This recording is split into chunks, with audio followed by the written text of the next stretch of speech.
নোংরা চক্রের চক্রান্তের কারণে এবার ফেঁসে গেল রাই। হ্যাঁ বন্ধুরা, ভিডিওতে লাইক দিয়ে দেখতে থাকুন। যখন এই নোংরাম চক্রগুলো রাইকে বোকা বানানোর জন্য রাইকে ট্যাক্সিতে তুলে বলতে থাকে যে, দেখুন আপনি একদম আমাদের উপরে সন্দেহ করবেন না, আপনি নির্দ্বিধায় আমাদের উপরে বিশ্বাস করতে পারেন, কারণ এটা আমাদের কাজ। আর আপনি যাতে কমফোর্টেবল ফিল করেন, আপনার ট্রাভেল সময়টা যাতে আপনার কোনো মতেই হ্যাসেল না হয়, তার জন্যই আমাদেরকে আসলে যেইখানে আপনি চাকরির জন্য জয়েন করার কথা বলেছেন তারা আমাকে পাঠিয়েছে।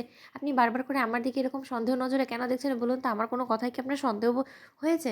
তখন রাই বলতে থাকে যে, না আসলে সেরকমটা নয়, কিন্তু হঠাৎ করেই কারো কোনো রকম কোনো ইনফরমেশন না থাকাতেই আমি আপনার উপরে বিশ্বাস করে রওনা হয়ে গেলাম আপনার সাথে। আর তার থেকে বড় কথা, আমার কাছে তো কোনো কনফার্মেশন অবধি আসেনি। তাহলে আমি আপনার সাথে কেনই বা যাচ্ছি আমি তো নিজেই বুঝতে পারছি না। কেন জানি না আপনার মতিগতি দেখে না আমার মোটেও ঠিক বলে মনে হচ্ছে না। অন্যদিকে কোয়েলে ঠিক করা গ্যাংয়ের মহিলা বলতে থাকে যে, আমাকে তো সবেমাত্র তোমার সন্দেহ হয়েছে। এরপরে তো আরো কত কিছু দেখা বাকি রয়েছে। এখনই এতটা অস্থির হলে কি করে চলবে? এখনও তো আমাদের দলের আরেকজন সদস্যকে তোলা বাকি আছে। তারপরে একবার আমরা সকলে মিলে যাই, তারপরে দেখো তোমাকে মাঝপথ থেকে কি করে আমরা গুম করে ফেলার ব্যবস্থা করি। অন্যদিকে যখন আবারও গাড়ি থামানোর কথা ভাবতে থাকে সেই মহিলা, তখনই রাই বলতে থাকে যে, কি ব্যাপার আবার অন্য কোথাও থামবে কেন বলুন তো? এত জায়গায় ব্রেক দেওয়ার তো কোনো কথা ছিল না। আপনাদের উদ্দেশ্যটা কি বলুন? তখন কোয়েলে ভাড়া করে সেই গ্যাংয়ের সদস্য মহিলা বলতে থাকে যে, দেখুন আমাদের আরেকজন সদস্যকে তোলার আছে। তাকে তোলার পর আমরা একদম ডিরেক্ট স্টেশনের উদ্দেশ্যে রওনা হয়ে যাবো। আর আপনি এতটা কেন কৌতূহল জাগাচ্ছেন আমি তো কিছুই বুঝতে পারছি না।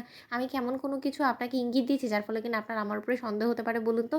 তখন রাই বলতে থাকে যে, না সেরকম কোনো কিছু না। আসলে আমার মনটা বড্ড বেশি অস্থির হয়ে রয়েছে, তো তার জন্যই আসলে হয়তোবা বাড়ির জন্য মন খারাপ করছে, তার জন্য এরকম করছি। সরি, আর আপনি কিছু মাইন্ড করবেন না। আপনারা যাকে তোলার তুলে নিন। অন্যদিকে যখন একই সিগন্যালে রাই এবং অনির্বাণ পরস্পরকে মুখোমুখি হওয়া অবস্থায় দেখে, ঠিক সেই সময় অনির্বাণের কাছ থেকে লুকোনোর জন্য রাই যখন নিজের চেহারা ঢাকার জন্য নিচু করে ফেলে, ঠিক সেই সময় অনির্বাণ বলতে থাকে যে, কী ব্যাপার? কেন জানি না আমার মনে হলো যে আমার পাশের গাড়িতেই রাই বসা ছিল। হায় ঠাকুর! আমি সব জায়গায় কেন রাইকে দেখতে পাচ্ছি? এখনই যদি রাইকে না দেখতে পেয়ে আমার এরকম বেহাল দশা হয়ে যায়, তাহলে বাদবাকি জীবনটা তো পড়েই রয়েছে। জানি না আমি রাইয়ের কাছে নিজেকে কবে প্রমাণ করতে পারবো, কবে এবার রাই আবারও আমাকে নতুন করে অ্যাকসেপ্ট করবে। কিন্তু তারই আগে আমার যদি এরকম অবস্থা হয়ে যায়, তাহলে তো আমার বাঁচাটা মুশকিল হয়ে যাবে। রাই, আমি তোমাকে বলে দিচ্ছি, যদি আমি কোনো মতে তোমাকে ছাড়া বাঁচতে না পারি, তাহলে আমি মরেই যাবো। কারণ আর যাই হোক না কেন, এরকম করে জীবনে বেঁচে থাকা থেকে তো মরে যাওয়াটাই বেটার। অন্যদিকে সিগন্যাল ছেড়ে দেওয়া মাত্রই রাই বলতে থাকে যে, যাক বাবা, বাঁচা গেল এই যাত্রায়। অন্যদিকে হঠাৎ করেই যখন অনির্বাণের গাড়িটা খারাপ হয়ে যায়, ঠিক সেই জায়গা দিয়েই যখন রাই এদের ট্যাক্সিটা ওয়েট করার জন্য যায়, ঠিক সেই সময় অনির্বাণ বলতে থাকে যে, না বারবার করে আমি কী করে ভুল দেখতে পারি, কিছুই তো আমার মাথায় ঢুকছে না। এখানে তো স্পষ্টরূপে আমি দেখতে পাচ্ছি যে লাগেজ হাতে নিয়ে যে মানুষটা দাঁড়িয়ে আছে আমার সামনে, সেটা রাই। কিন্তু ও এরকম শুনশান রাস্তার মধ্যে কী করছে কিছুই তো বুঝতে পারছি না। আমার না হয় গাড়িটা খারাপ হয়ে গেছে, কিন্তু রাই ট্যাক্সি নিয়ে এরকম একটা নীরব গহীন জঙ্গলের দিকে কেন রওনা হচ্ছে?